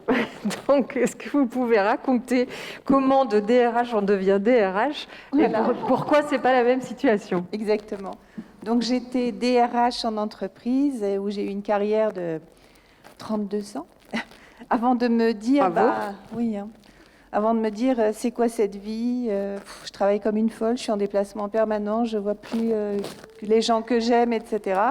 Je commence à me blesser, enfin tous les signes dont on peut parler. Et j'ai mis une bonne année à me décider à quitter l'entreprise dans laquelle j'étais, en me disant, en plus les valeurs, etc. PSE, tout ça. Et PSE, c'est quoi déjà? Un plan de sauvegarde de l'emploi, c'est-à-dire mettre des gens dehors. Donc ça, c'est ce que vous étiez en charge de faire? C'est ce que j'étais en charge de faire au moment où vraiment je me suis dit, non, c'est pas moi, c'est pas ma vie, c'est pas comme ça que je veux faire ce métier. Et je voulais transmettre, parce que j'avais déjà plus de 50 ans. Donc, je me disais que c'était aussi un passage de ma vie qui correspondait à tout ça. Et j'avais une expertise. J'aime beaucoup ce métier de DRH. C'est mon expertise. J'adore les gens. J'aime travailler avec les personnes et les aider à se développer, etc. Donc, j'ai décidé de changer de vie. Et là, je me suis retrouvée avec une grosse question. Comment je change de vie et qu'est-ce que je fais ? En étant toujours en sécurité, parce que moi j'ai choisi le portage salarial pour cette raison, c'est que je voulais continuer quand même à être salariée. Moi j'avais peur de me lancer comme entrepreneur, j'avais des amis, des connaissances qui avaient créé leur société, qui étaient au RSI, etc. C'était une catastrophe pour moi. C'est fini le RSI. C'est terminé, mais à l'époque c'était ça. Et donc pour moi c'était vraiment quelque chose d'impossible. Et donc, le portage salarial était la bonne solution parce que je restais salariée.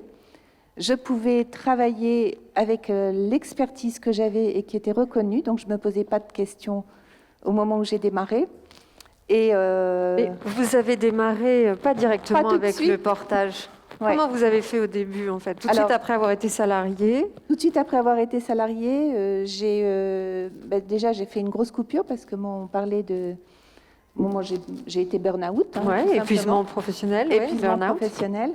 Donc, j'ai fait une grosse coupure qui m'a pris à peu près 9 mois et qui m'a permis justement de me poser toutes les questions de comment j'allais continuer. Donc, j'ai fait un bilan de compétences, j'ai rencontré des gens, j'ai créé mon réseau. Donc, on peut être DRH et faire tout ce parcours. Ah oui, bien sûr, on est quelqu'un comme les autres. Voilà, donc il ne faut pas s'oublier, il faut penser à soi, il faut se recentrer et il faut s'appliquer à soi-même ce qu'on donne aux autres. J'étais burn-out parce que je donnais trop peut-être, sans penser à moi. Donc c'est très important, tout à l'heure on l'a dit, centrez-vous sur vous, quel que soit le mode que vous choisissez pour créer ou pour continuer à travailler. Voilà. Et donc juste après l'épuisement, j'ai décidé de rejoindre mon compagnon qui avait, lui, un cabinet de conseil, qui avait des clients. Je lui ai dit, écoute... tu as des clients, tu me connais, présente-moi.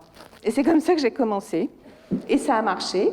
Et donc là, vous étiez salariée? J'étais salariée de sa structure. Mais les clients, c'était quand même moi. Alors, les premiers, c'est lui qui me les a présentés. Puis après, c'était à moi de les trouver. Donc, le fait de démarrer dans de bonnes conditions comme ça, puisque quand on est présenté, il ne faut vraiment pas être bon du tout pour rater. C'est vraiment facile. Enfin, facile, entre guillemets. Si on a l'expertise, si on sait ce qu'on fait et qu'on a l'envie, on réussit, il n'y a pas de problème. Donc j'ai travaillé comme ça jusqu'à ce que lui arrête de travailler. J'avais pas du tout envie de reprendre sa société parce que comme je vous ai dit, moi je voulais pas être entrepreneur, je voulais pas avoir une société à gérer, je voulais rien de tout ça. Donc là, je me suis tournée vers le portage salarial qui était pour moi la façon de continuer ce que j'avais débuté et de le faire en toute sécurité. Et en continuant à bénéficier des années de collecte de droits. De droits, de cotisations diverses etc. et variées, voilà, parce que bon, la retraite, moi j'aurais la chance de l'avoir dans l'Ancien Régime, hein. Mais c'est pas, pour moi c'était vraiment important de continuer et de sécuriser ce parcours-là et de me dire, je rejoins une structure aussi où je vais pouvoir être accompagnée. Parce que les moments que j'ai vécu donc, dans la structure de mon compagnon de vie, je me sentais un peu seule. Parce que lui, les RH, ça ne le concernait pas trop. Le réseau, lui, terminait plutôt sa vie professionnelle. Il n'avait pas trop envie de développer ça. Et c'est ce que j'ai trouvé aussi avec le réseau de ITG. C'est-à-dire qu'on est accompagné, on se rencontre, on peut discuter. On a des webinars, là, on en a eu pas mal avec le confinement. On se rencontre et on a toujours quelqu'un qui est là en soutien. Donc ça crée vraiment cette communauté dont Anne-Marie a parlé tout à l'heure, qui pour moi était importante. Et comme je suis quelqu'un qui me remet en cause assez souvent, le fait qu'il y ait un parcours professionnel vraiment du consultant ou du formateur ou autre, c'était aussi important parce qu'on est accompagné en formation. Voilà, donc ça permettait d'aller tester son projet, ça permettait d'aller tester la proposition qu'on allait faire aux gens qui allaient nous accueillir, et puis aussi de se former tout au long de notre vie, parce que même si je suis bientôt en âge de m'arrêter, je continue à me former. Et ça, c'est vraiment intéressant d'être dans une structure comme ça aussi, comme le disait Sidonie aussi, la formation.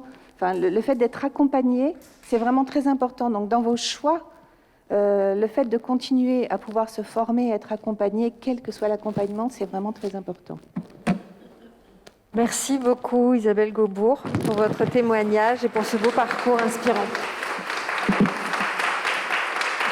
Merci à toutes les quatre, même s'il y en a une qui n'est pas là. J'ai une dernière question pour vous, mesdames, à laquelle je vais vous demander de répondre rapidement, parce qu'en fait, on a déjà dépassé le délai de la conférence, mais si vous êtes encore là, c'est que ça va, on ne vous a pas perdu, ça vous intéresse. Donc, je veux juste terminer le programme que j'avais prévu, puis vous avez peut-être des questions. Donc, dernière question. Qu'est-ce que vous a appris, révélé ou apporté la crise sanitaire, qui est devenue économique, qui devient aussi psychologique? Qu'est-ce que ça a révélé pour vous de nos activités, de vos activités, des situations des personnes que vous accompagnez, des marchés, des situations des entreprises? Qu'est-ce que vous avez envie de partager sur ce point-là, qui n'est pas un détail, hein. Aujourd'hui, c'est une réalité pour tout le monde. Donc, qu'est-ce que vous voulez partager? Qui veut commencer? Marie. C'est la première, la plus rapide à prendre le micro. Non, Marie, vas-y. Ce que ça a révélé, je crois que nous, juste avant le Covid, on venait de commencer une promotion, c'est-à-dire 10 créatrices hyper enthousiastes qui venaient juste de commencer leur parcours. Et 48 heures après, voilà, il fallait que chacun rentre chez soi. On s'aperçoit en fin de compte que l'être humain est hyper adaptable quand on demande de l'agilité, et il en faut quand on est chef d'entreprise. Nous, on a digitalisé l'incubateur en 48 heures. C'était pas un pari gagné, mais bon, c'est ce qui a pu faire pour l'accompagnement. Mais moi, ce que je voudrais vraiment dire là par rapport à ça, c'est soyez vigilantes, mesdames, parce que quand elles sont revenues, qu'on a fait un tour de table, on a entendu que, en fin de compte, nous, on était rentrés à la maison et on avait retrouvé, en fin de compte, toutes les tâches qui nous sont dévolues tout le temps. Le ménage, les repas, et les repas multipliés par 2 ou 3, parce que quand on reste confiné chez soi, on mange beaucoup, et ça continue à nous être dévolu. L'éducation des enfants. Les jeux sont souvent dévolus à d'autres personnes, mais nous, il fallait retrouver l'éducation. Et le côté de sa création d'entreprise ou sur son job n'était pas forcément prioritaire par rapport à nos compagnons, nos conjoints. Donc moi, ce que je voudrais vraiment dire, c'est ce qui nous a appris, c'est qu'il faut continuer à être extrêmement vigilante. Quand vous allez créer, moi, ce que je vous conseille, c'est sortez de chez vous. Souvent, on se dit, c'est le moment où je vais continuer à rester chez moi. Non. Trouvez un bureau, il y en a énormément dans beaucoup d'endroits. Ça peut être un coin quelque part, mais sortez de votre univers et consacrez-vous entièrement à votre création d'entreprise. Parce que dès qu'on reste à la maison, on est très rapidement rattrapé par le quotidien et la réalité de votre vie de femme à la maison. Voilà ce que je pourrais en retirer de toute cette période-là. Et Charlotte Petit nous a bien montré là, dans son récit de parcours, qu'elle a créé son entreprise en ayant un enfant et pendant la crise de Covid. Donc si on s'organise bien, parce que ce que vous m'aviez partagé, c'était que vous étiez bien organisé dans votre travail, que vous aviez des horaires bien précis pour travailler et d'autres pour s'occuper de la famille, et que c'était bien partitionné, il ne fallait pas tout mélanger, et que du coup, vous étiez bien dans les deux. Je me permets de parler en votre nom, hein, mais il me semble que c'est ça que vous disiez. Donc oui, je te rejoins, Marie, sur cette vigilance que je vous amène à avoir, à trouver des solutions pour remettre peut-être la charge, peut-être à partager la charge différemment au sein du foyer, même si c'est pas forcément difficile, c'est pas forcément facile. Ça prend du temps parfois, mais en tout cas, c'est un chemin qu'il faut peut-être entamer pour pouvoir se libérer et être plus disponible pour sa propre création d'entreprise, son propre parcours à soi. Je vous y invite en tout cas. Sophie. Alors, moi, ce que j'ai pu observer, ce que j'observe toujours, c'est qu'on a tendance à déconfiner un peu confiné, quoi. Ça reste une réalité. Et nous, ce que nous a apporté vraiment cette période-là, pour l'association, là je parle pour Connaissance, ça nous a vraiment mis en agilité et en adaptation maximum. C'est une très belle opportunité. C'est comment transformer un chaos, parce qu'on peut parler quasiment de ça, en une opportunité. Oui, c'est une très belle opportunité. Nos parcours maintenant peuvent être faits à distance. On a pu avancer sur des tas de choses. Et en tant qu'entrepreneur, je crois qu'il y a une chose, c'est comment voir le côté positif de toute chose. On a toujours des obstacles. Il y a toujours des bonnes raisons pour se casser les dents. Et vraiment, l'enjeu, c'est de voir qu'est-ce que je vais pouvoir en tirer par rapport à mon activité. Ne pas perdre le fil conducteur, et y aller, oser. Et c'est comme ça qu'on grandit aussi. Donc là, finalement, c'est un peu l'extérieur qui nous a amené une très belle occasion de grandir. Oui, entreprendre, c'est trouver des solutions. Alors si je peux dire deux mots sur cette période-là, on en a un petit peu parlé tout à l'heure, mais pour nous, ça a été aussi une opportunité. Une opportunité parce qu'on a dû se remettre en question, on a dû se digitaliser aussi, on a dû mettre en place pas mal de choses. Mais moi, j'aimerais aussi donner une note positive et dire que ça a été une période, certes difficile, et on est dans une période difficile, mais qu'il y a encore plein de belles choses à faire et que sincèrement, c'est possible. C'est possible. Maintenant, ne vous laissez pas abattre. Si moi, pouvais me permettre de vous dire ça, bien entendu, on a tous des angoisses, on peut tous se poser des questions, mais franchement, quand on croit en ces projets et qu'on ose y aller, il y a beaucoup de choses positives qui en ressortent. Nous, c'est certain qu'on a dû s'adapter. Je pense qu'on est monté en compétence sur plein de choses sur lesquelles on n'était même pas capable d'aller. Enfin, je ne savais même pas qu'on pouvait y aller. Probablement parce que je ne savais pas faire techniquement parlant au départ.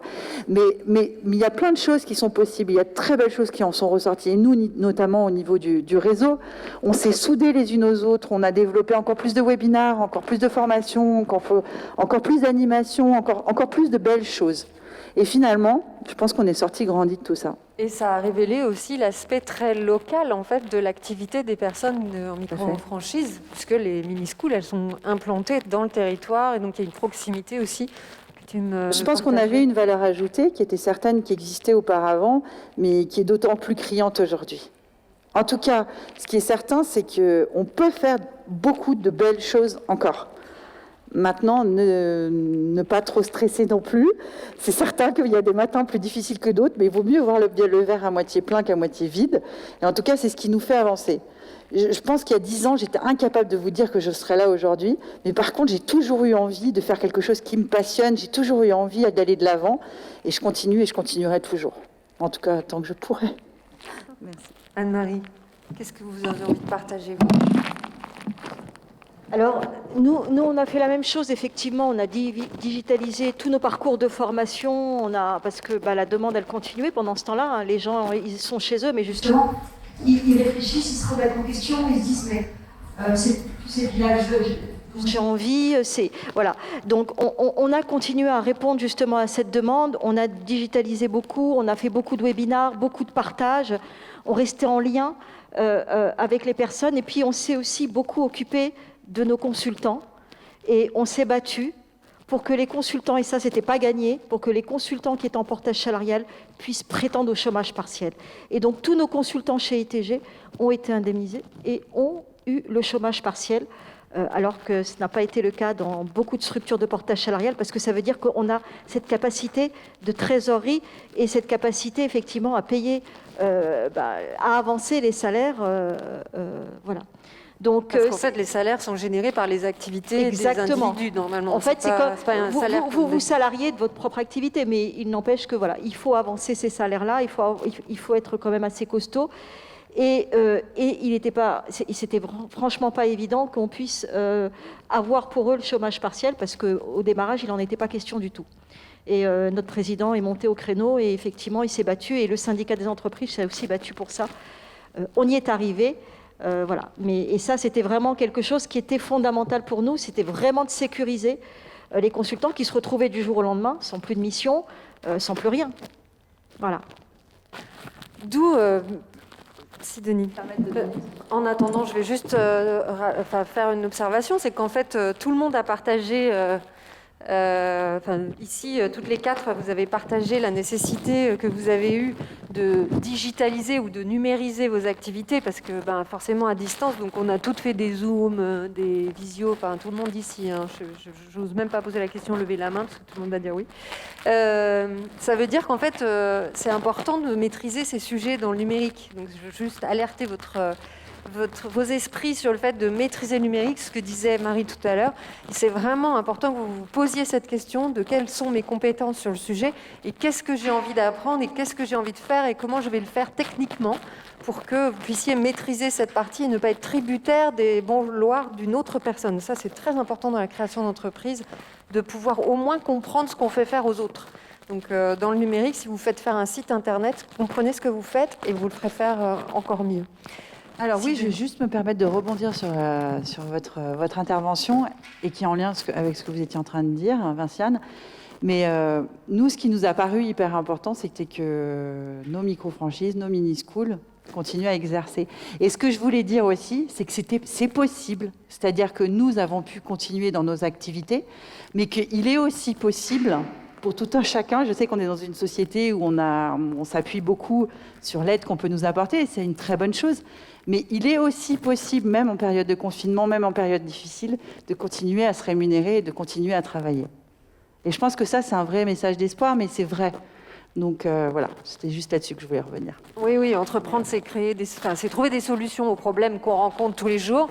Et trouver des solutions, ça peut être adapter son offre pour faire en sorte d'avoir quand même quelque chose à proposer. Et on a toujours un truc à proposer dans un coin. Est-ce que vous avez des questions, des grandes questions pour ces personnes ou pour les témoins qui ont raconté leur parcours? Oui, j'ai bien dit témoin, puisque je vous suggère d'utiliser un mot féminin pour parler des personnes qui témoignent. Donc, prenez-le, c'est cadeau. Avec un tréma, c'est joli. Est-ce que vous avez des questions? Est-ce qu'il y a des questions dans la salle? Oui, ici, on a une question. Alors, je vous invite à dire la question. Je vais la répéter pour la captation vidéo. Pour ITG Portage, pour Anne-Marie Mouzet, oui.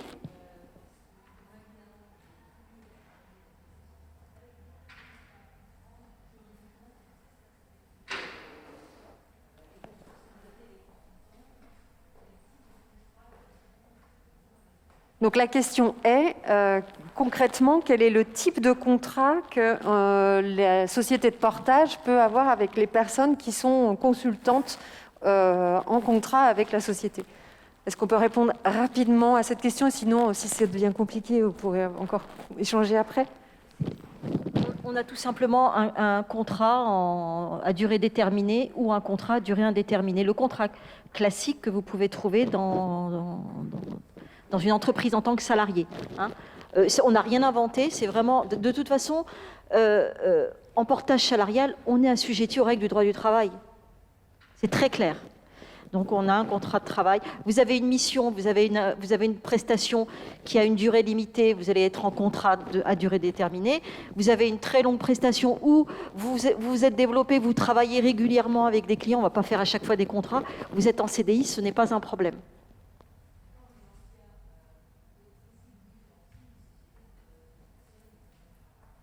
C'est différent. Oh, pardon. Dans le cas du CDI, qu'est-ce qui me différencie d'une société de service ? C'est différent. N'oubliez pas que vous êtes aussi autonome, vous êtes aussi indépendante. C'est-à-dire que c'est vous qui négociez les contrats avec vos clients. Alors, les contrats commerciaux, je dis. Attention, hein.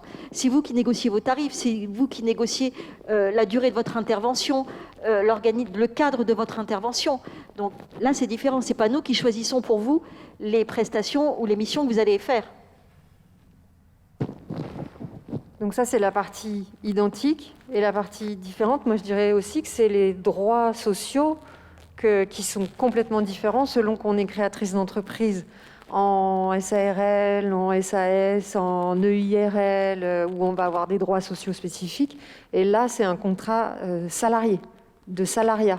Donc, en fait, c'est des droits au régime général, la retraite, etc. Donc, c'est ça qui fait une grosse différence. C'est un choix qu'on peut faire et qui peut convenir à certaines personnes et déconvenir à d'autres. Il faut bien faire réfléchir à ça, vous renseigner. Il y avait une autre question.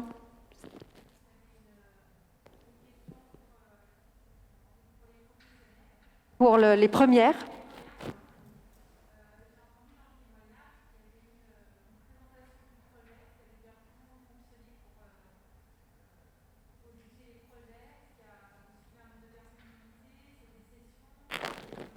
Alors, la question, je répète la question. La question, c'est comment vous sélectionnez les personnes que vous allez accompagner? Est-ce qu'il y a une présentation, il y a un suivi, il y a une préparation? C'était ça un peu la question. Incubateur. Comment fonctionne l'incubateur? Alors déjà, pour tout le monde, il y a une réunion d'information la semaine prochaine, le 5 octobre, je crois, qui est en physique au sein de l'incubateur. Enfin, on limitera à 10 personnes. Comment on s'inscrit à cette...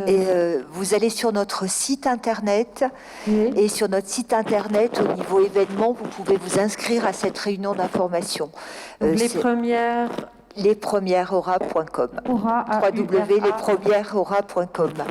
Donc il y a une première réunion d'information, nous allons étudier votre projet, il y aura un premier entretien et à l'issue de ce premier entretien, il y a un comité de validation qui permet de voir déjà à quel stade vous en êtes, parce que on peut en être à l'idée, on peut être déjà plus avancé dans son projet, on peut avoir démarré son projet et avoir besoin d'aide dans le cadre du développement.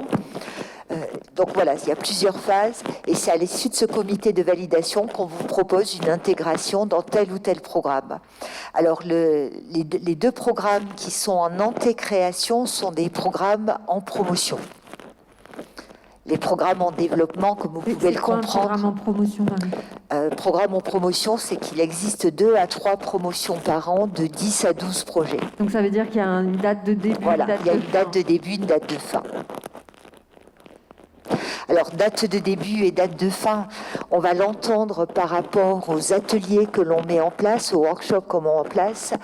Par contre, il n'y a pas une date de début et de fin dans le sens où si vous avez justement une phase de R&D, si vous avez une phase de prototypage, tout ça peut prendre beaucoup plus de temps, c'est-à-dire que vous aurez fait tout votre programme de formation, mais vous allez continuer à avoir de l'accompagnement individuel avec votre chargé d'accompagnement, qui est quand même la clé de voûte, j'allais dire, de cet accompagnement et qui est certainement, j'allais dire, la base la plus importante.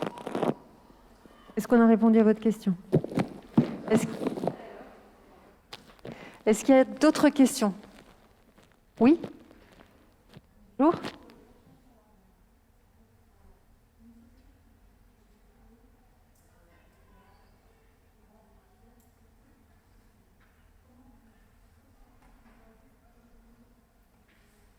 Alors, j'essaye de répéter la question. Je ne suis pas sûre d'avoir tout compris. Vous allez me dire si c'était ça.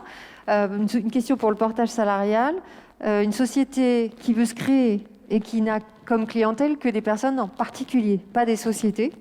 Comment vous, et c'est là que je ne suis pas sûre d'avoir compris la question, comment vous sélectionnez les particuliers? C'est-à-dire comment vous choisissez vous-même votre propre clientèle?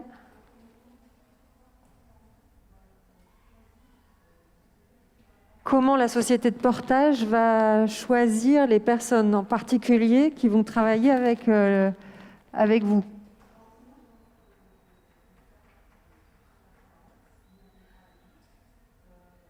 Est-ce que vous pouvez nous dire quel type d'activité vous voulez avoir? Déjà, peut-être qu'on comprendra. Du service à la personne. Est-ce que ça, c'est éligible au portage salarial? Alors, qui peut être en portage salarial? Non, les métiers de service à la personne ne sont pas éligibles au portage salarial. Pas les métiers de service à la personne, pas les intermittents du spectacle, pas les artisans, ni les métiers réglementés. Voilà. Ces métiers-là ne peuvent pas rentrer dans le cadre du portage salarial. Maintenant, quand vous travaillez en portage salarial, vos clients sont principalement des organisations, des entreprises, des associations, collectivités locales, etc. Vous pouvez avoir quelques particuliers. De toute façon, vos clients, c'est toujours vous qui les choisissez. Nous, on ne choisit pas vos clients. Ce sont vos clients et ils restent vos clients. Mais vous pouvez avoir quelques particuliers. Par contre, ce que vous pouvez faire, c'est que vous, je ne l'ai pas dit tout à l'heure, mais vous pouvez parfaitement cumuler les statuts. Vous pouvez créer une entreprise et sur un domaine d'activité, sur une expertise, et être en portage salarial sur une autre. Je prends un exemple. Vous développez une expertise, vous dites, bon, bah, celle-ci, je vais plutôt la faire en auto-entrepreneur ou autre statut. Et puis, mes clients me demandent de faire des formations. Aïe, je suis embêtée là. Parce que qui dit formation dit que mon client va me demander une certification Calliope. Et parce que lui, son intérêt, c'est de pouvoir se faire financer la formation par son OPCO. Et là, effectivement, la solution, ce serait de dire, eh ben, je vais prendre un statut de portage salarial parce que ITG est certifié Calliope. Donc, il répond à la demande de mon client. Et là, je vais faire passer cette activité-là sur le portage salarial et mes autres activités sur mon autre statut. C'est parfaitement compatible. Donc, vous pouvez avoir un statut où vous gérez que des particuliers, avec qui vous travaillez qu'avec des particuliers, et un autre statut en portage où vous allez vous adresser plutôt et travailler avec des entreprises. D'accord ? On a répondu à votre question. Super. Est-ce qu'il y a d'autres questions? Des grandes questions. Qu'est-ce que vous avez envie de dire à ces personnes qui sont dans la salle? Osez. Et même s'il y a des freins, allez-y et faites-le accompagner. Voilà. Merci d'avoir pris le temps d'écouter notre conférence qui a duré 1h30. Merci à toutes. On vous souhaite un beau parcours de création d'entreprise. Et, vous pouvez...